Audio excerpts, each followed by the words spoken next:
Hey everybody, and welcome to a brand new episode of Super Tokusatsu Bros. I know it's been a hot minute or two since my last anything. I damn near gave up on my YouTube channel because life happened and I just didn't have time. But today I wanted to start a new series where me and one of my friends will go through an entire Tokusatsu series, or at least as far as we want to go before I'm like, fucking, I'm done. And we'll break it down episode by episode and give our thoughts and opinions about it. For the first episode, I wanted to do this with my buddy Anime Andrew. Anime Andrew, say hi to everybody. Hi, everybody. Just to give you an idea of where he's coming from, I'm a pretty hardcore Tokusatsu fan. I've seen quite a few Sentais. I've seen from like Magi Ranger up to now. So I've seen a lot. And he's seen how many Sentais? If we don't count Kamen Rider, none. That's not a Sentai, so none. So he's going to be our fresh perspective, seeing this from an American viewer who's seen Power Rangers, and his main reference to Sentai is Power Rangers, so that should be fun. The first Sentai Tokusatsu at all that we're going to look at is Maho Sentai Magi Ranger. And just to give you a brief outlook on what we're dealing with, let's dive into the history of Magi Ranger real quick. So Magi Ranger, for those who don't know, is a Japanese counterpart to Power Rangers Mystic Force in America. The series came out in 2005 in Japan, and then was turned into Mystic Force a year later over here in the States. Its main focus was on the use of magic and using courage to access new spells and abilities. It's pretty good, and its rating is about 7.5 out of 10 over on IMDb for all those people, who are hoity-toity and care about that kind of shit. The one big thing that made Magi Ranger stand out from its American counterpart was the fact that all 5 Rangers in the Japanese series were siblings. This made family a driving force of the series, and the interactions between the brothers and sisters, which led to some great comedic elements as well. I feel that's enough to get us started. So let's steady our courage and jump into the first episode of Maho Sentai Magi Ranger. So the first episode is called actually, they don't even call them episodes. They call them stages. So it's stage 1, the morning of the journey's beginning. And then another little fun thing they do with every episode is they slap a magic spell from the episode in there. And the spell was Magi Mujiro. So already, the episode, just as in the episode title, sets it apart from others by including that spell and stuff. It tells us right away that we're in for something different. We open up on a little girl getting a red balloon from a vendor and see a currently unknown boy running through the neighborhood kicking a soccer ball. Not paying attention, the boy bumps into a little girl, making her let go of the balloon, sending it flying away. Bummer for the girl to lose her balloon. Yeah, we'll get back to that for sure. So after that, they cut to a deep underground where the first thing we see is a giant flying what appears to be bat through a huge cavern, and when upon closer inspection, we see it's actually a female humanoid bat-like figure. Her name is Valkyria, and she is making a report to her General Branken, who kind of looks like a steampunk demon. What did you think about him when you first saw him? When I saw him for the Japanese version, or when I saw him originally in the US? Obviously, either or, whichever one stood out for you more. I thought that piston on the side of his head was pretty crazy.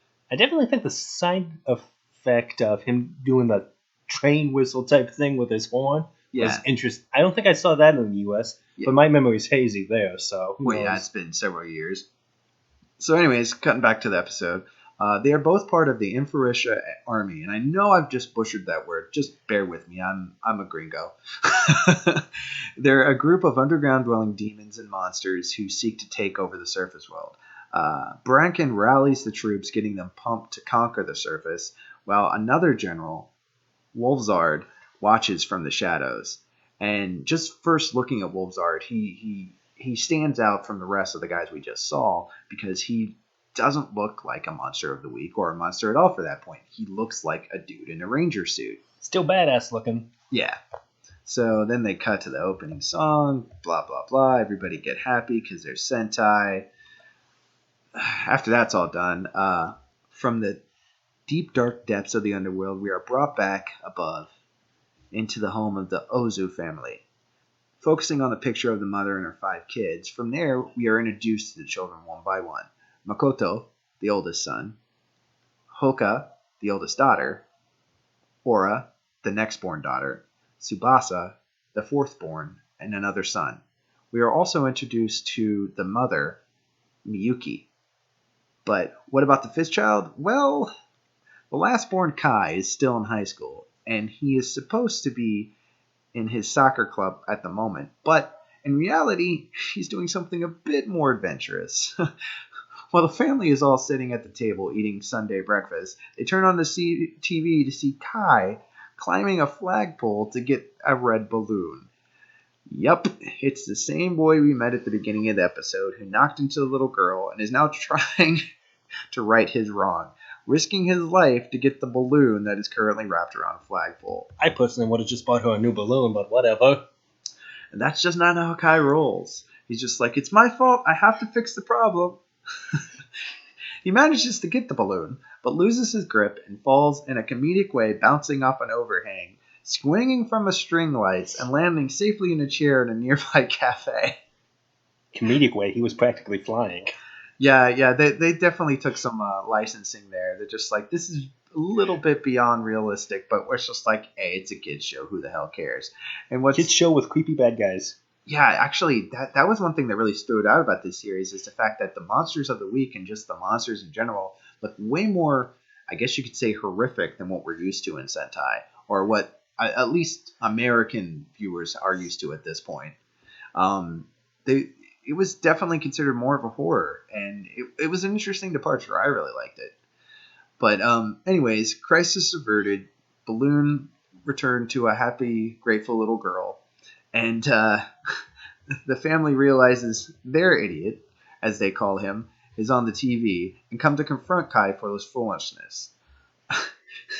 By berating him and saying, what the hell's wrong with you, things like that, slapping him upside the back of the head. You know, just basically being like, come on, dude. Stop being a baka. Exactly. Honto ni sugoi baka. So after they've thoroughly chastised Kai, the group decides to go back home. And they're suddenly bathed in a purple light from a magic circle appearing underneath them. Crazy, right? What are we, Fullmetal Alchemist or something? I actually was thinking it was going to get one of those isekais where they're going to get another world. No, this is long before that. Long before that became as popular as it is now. I think it was still a subgenre back then, but not as popular. Maybe not in 2005, but yeah, I see that. That is definitely a huge trope nowadays. Miyuki realizes what's going on, while the others are confused, and she starts to panic. She quickly shoos her children out of the circle, just in time, in fact, because a mere moment later, a monster rises from it. A beast of the Emperor's army, the underground beast troll. This thing is massive, at least 2 stories high, and it begins to chase down the family.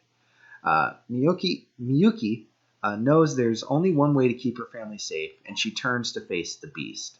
Now, I know when I was first watching that, you know, I didn't come from knowing what I know, you know, from Mystic Force, because like as soon as Andrew saw it, he was like, "Oh, that's got to be Mystic Mother or the mom from Mystic Force," and it's just like, yeah.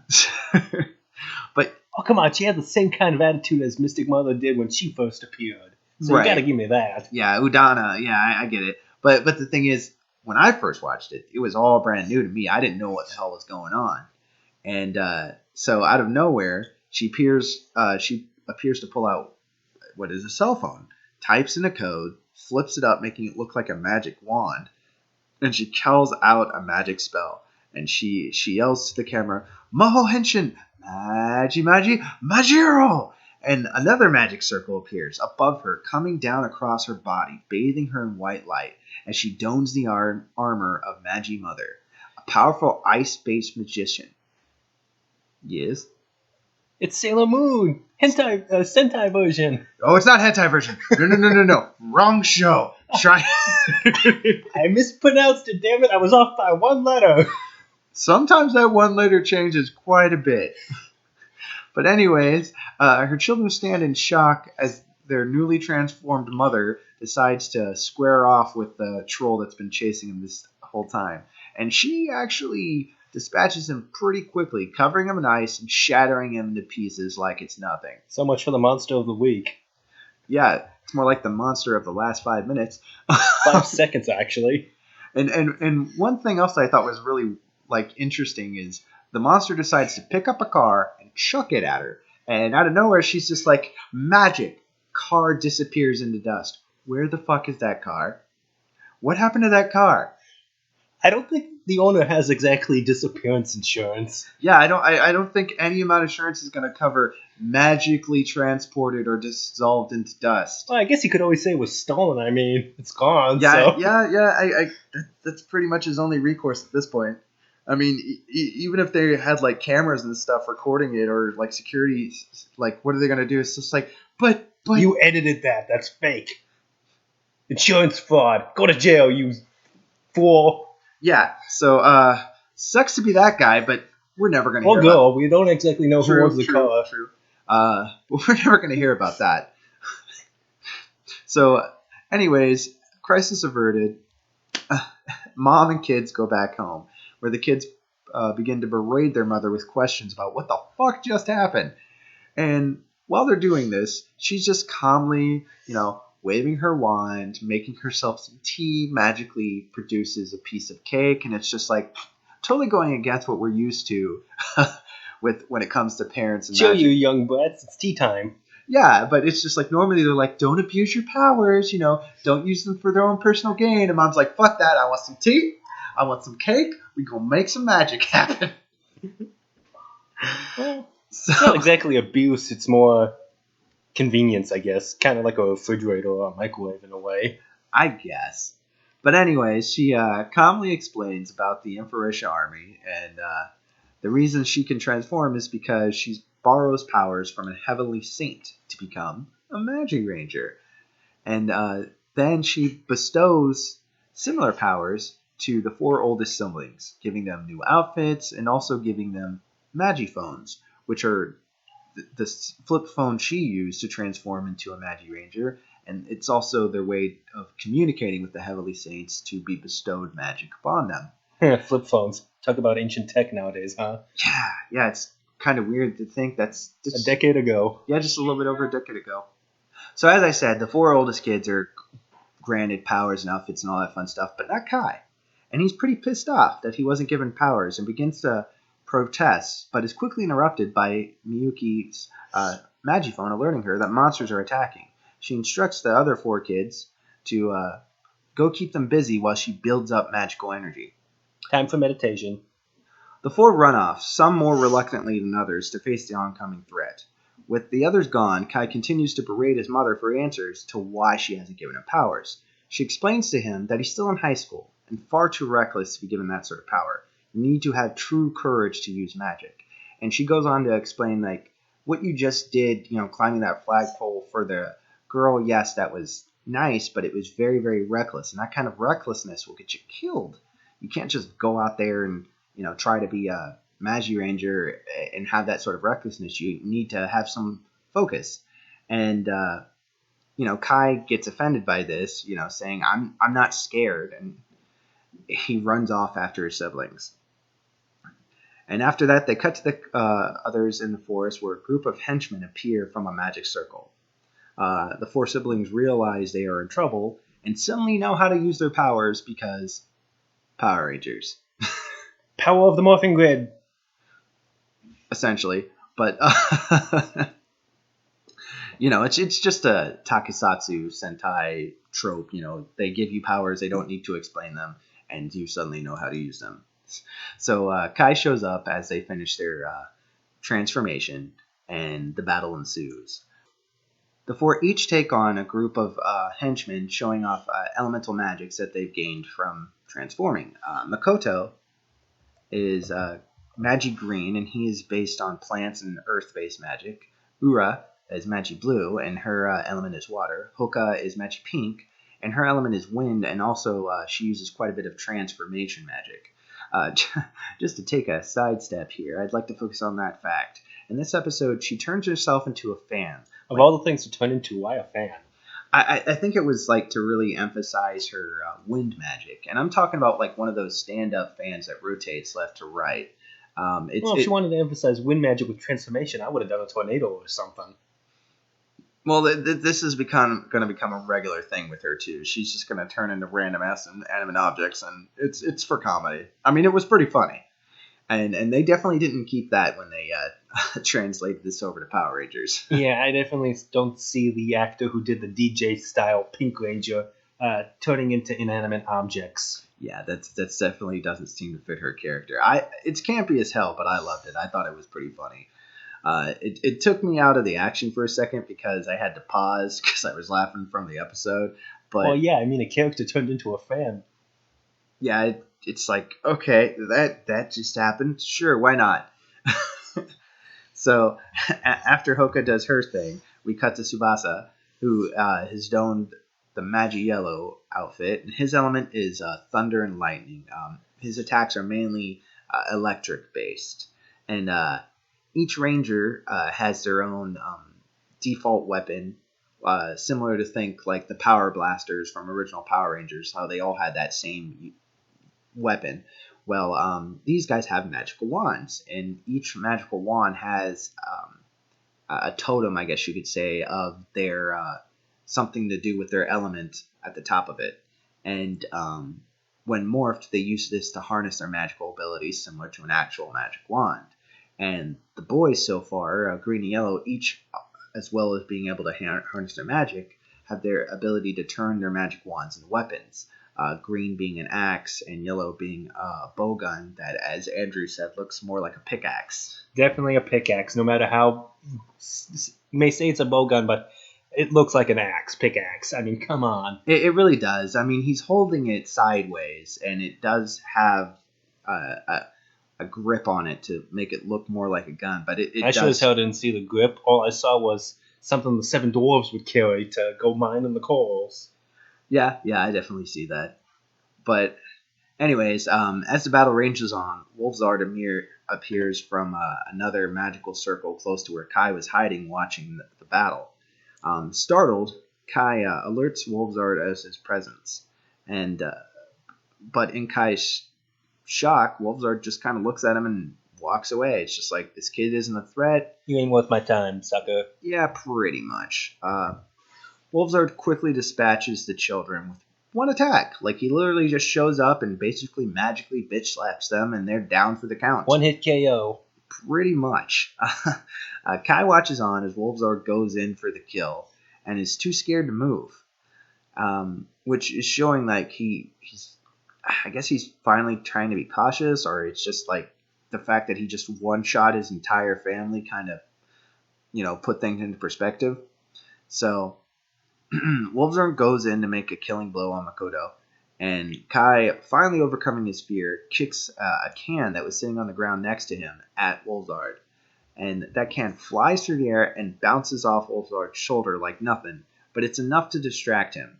He halts his attack like at the last moment where the blade is like centimeters from Makoto's face. I know that this is Sentai logic, but I don't see how just a can kick to the shoulder would have stopped the momentum from a downward sword swing. Well, no. But then again, it would have hurt them to lose a Ranger in episode 1, so... Right. But also knowing what, we know about Wolfzard later on kind of makes sense of why he would hesitate at all. But that's spoilers. Even if we know what we know from later on, it still doesn't explain what he does then. I mean, knowing what we know later doesn't justify him now. Yeah, I think it does a little bit because from the beginning, even though he one-shot his kids, he could have killed those kids. He could have killed them. Like, he's holding back from the get-go.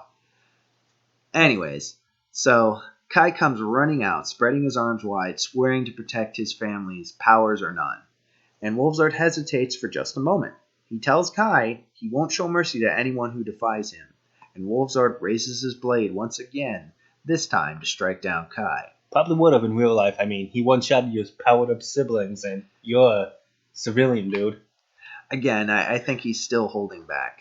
And he's either doing it consciously or subconsciously, but part of him doesn't really want to kill these kids. And Kai refuses to back down. he reaches out and does that traditional Japanese thing where they try to grab the blade as it comes down. And surprisingly, it works. He actually stands his ground, and a bright light comes shining from his hands, and a magical force blows Wolfzard away. When the light dies down, Kai stands in the clothing similar to his siblings, and now he has a Magiphone in hand. Wasting no time, he quickly henshins into Magi Red, the Magician of Flames. And my buddy here, Joel, pointed out to me that, which throws me off from my years of Power Rangers, that this kid is not the leader, despite being red. So that kind of was new for me.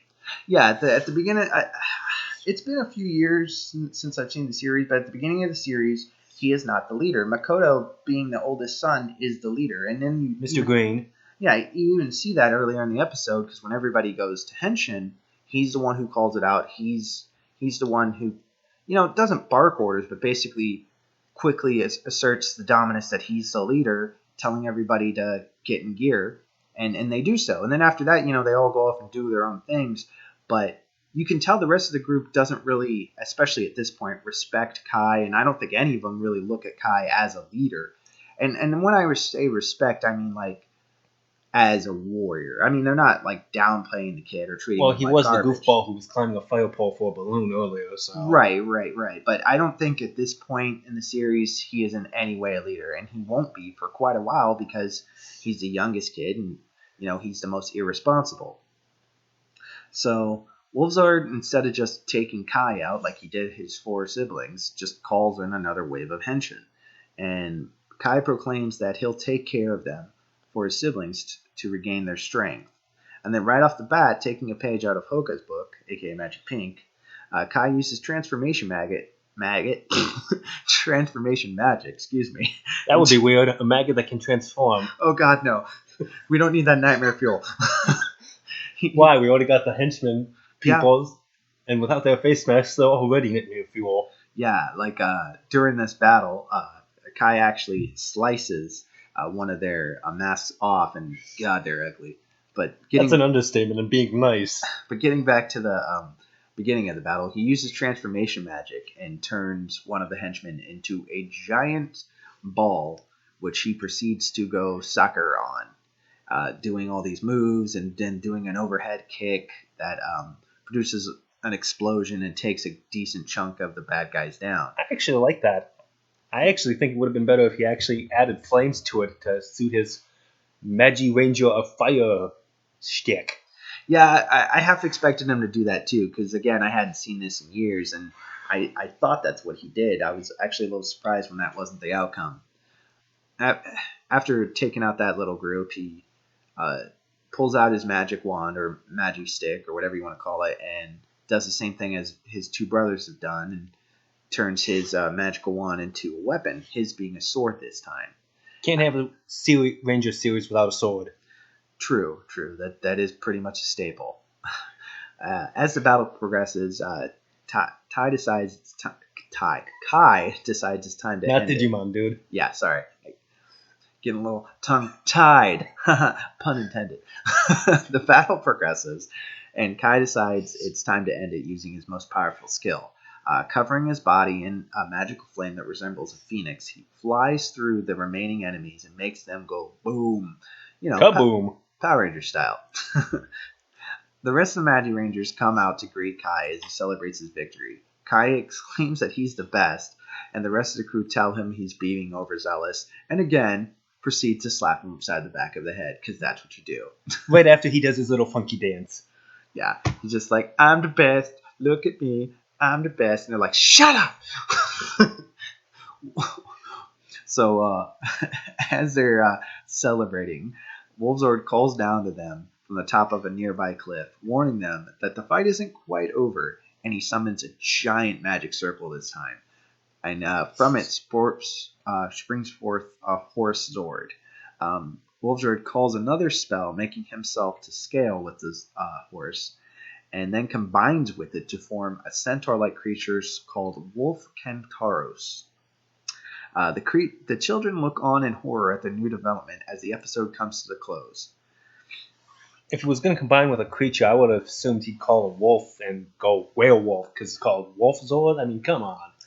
I think that's just because of the design on his suit, because like there's two wolves on either shoulder, and there's definitely like a good wolf motif with the way his suit is. That's why it should have been like a giant werewolf thing. I mean, come on. He's got wolf motif everywhere, and all of a sudden he goes centaur mode. Yeah, that is a bit weird, but this whole series is weird. Yeah, good point. So, looking at that first episode, again, coming from the perspective of Power Ranger viewer, what would you like want to happen in a series like this? What would you expect to happen? Like, you already know the way Mystic Force went, and unfortunately, like you kind of know where this is gonna go because Mystic Force followed Magi Ranger close enough that some of the twists and turns aren't going to be as twist and turny for you. Well, I only remember vague bits and pieces from Mystic Force, so I could still be thrown for a loop. True. Like there are some things that are just different enough. Like unlike turning into a fan. Yeah, turning into a fan's a big one. And unlike Mystic Force, all 5 of the Rangers are family. Because in Mystic Force, the pink and the blue Ranger were sisters, and also in Mystic Force, the White Ranger was still at least somebody's mom. She was the Red Ranger's mom, and well, that's still mainstream Sentai, so yeah. So they still had family be somewhat represented in this, but not as strongly as it is in the Japanese one. Definitely the first time I've seen a full-on family team of Rangers. They did that once before in Sentai. I don't remember which one it was, but it was one of the pre-Power Ranger Sentais that came out. I think it was Bioman or something. So probably something I never even seen or heard of. Yeah. It wouldn't be something you're familiar with. But I'm out of the loop. That's fair enough. But let's talk about like the pros and cons of this episode, or what you've seen from the series so far. Tell me like something you really liked about this episode that's getting you excited to continue watching it. I'm gonna like the interaction of a family of Rangers taking on the forces of evil. That is pretty predominant. You know, you're going to see that family aspect through the whole thing. Like one thing we didn't touch on at the beginning of the episode that I kind of thought was funny is since Hoka is the older sister, Ura is basically damn near her slave, and what I mean by that is not slave, I guess, is too strong of a term, but she can order Ura around, and Ura just jumps. Not that she should or have to. Right, but it's just like I think that's just the conditioning of her being the older sister, and Ura wanting to like please the older sister, because that's another thing that was kind of a trope in Japan for around that time, or has been for a long time. Yeah, but they're older than high school. That's something like you'd see in grade or middle school. Yeah, and one thing I wish they would have touched on in the series that they don't is like, okay, well, what do these guys do for a living? Like, Makoto, the oldest, he runs the family farm because there's a family. Well, I would have said restaurant just because he was cooking breakfast in the morning. Well, I don't know if you picked up or not on it, but like he actually said, I got this out of the farm because they actually have a pretty decently sized farm in the backyard. Huh, I missed that. Yeah, because like they're not poor by any means. Like the house they have, and well, they'd be in trouble with a family of 5. Right, and to have a family 6 technically if you count the mother. Yeah, to have a family that big in Japan is something that doesn't usually happen either. So but they had to for the Magic Power Ranger team. Right. So it's definitely they're well off. Is the point I'm trying to say. So I wish they would have gone into more of their personal lives in the series from what I've seen, and they don't really do that too much. You know, it's just like what you said. Like, what do these guys do for a living? Like, is this? I thought you said that. Oh, well, no, but you were saying like does he work as a restaurant or something like that? And it's just like it would have been great to see like him going to work and having to juggle being a Magi Ranger and having an adult life. So it's like I feel just like in Mystic Force, the people all worked at a record store. Right, and I feel they kind of really dropped the ball on something really interesting they could have done with the series. But again, it's been years since I've seen it, so they might have done that, and I just don't remember. Speaking of the record store, I kind of find that weird. In an era with flip phones, why is it a record store? I don't know. Maybe it was just hippies were big in 2006 in America, and they just I thought that was the 70s. no. I mean, that version of hippies. It's just like, bro, let's go down to the record store and get some of these vintage vinyls. That kind of shit. The college crowd. The college crowd, the crowd that watches Power Rangers. Yeah, because that makes sense. I don't think that I would call them a hippie. Those are the otaku. I don't know. But overall, I think it's a pretty decent start, and it definitely hooks you in with that cliffhanger ending. You mean the face-off with a giant centaur? Yes. It gets you excited for the next episode.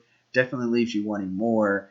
And there was a pretty big, like, what the hell just happened throughout most of that episode. Like, if you're watching that for the first time, because I watched it as it aired. And from TV Nihon, they were subtitling it. So I got to watch it like a week after it aired. And this was all new to me. And I was just like, well, shit. I got to wait a whole week to see what happens next. To be continued. Yeah, and I like it when they do stuff like that. Because they really go hard in the first episode. Like, to show you, like, effects and abilities and all this other fun stuff. And then it slows down like around episode 3, and it starts to get that regular Sentai ball rolling, but it was still really good, and it's definitely in my top 5 favorite Sentais. Well, right now it's my top 1 because it's my only one. Fair, very fair. But all right, guys, we're gonna wrap that up here, and like I said, I want to make this a regular series, so we'll probably try to come back with episode 2 review, hopefully within the next couple weeks. Look forward to that, and I will see you guys in the next video. Morph out, yo. Caduceus.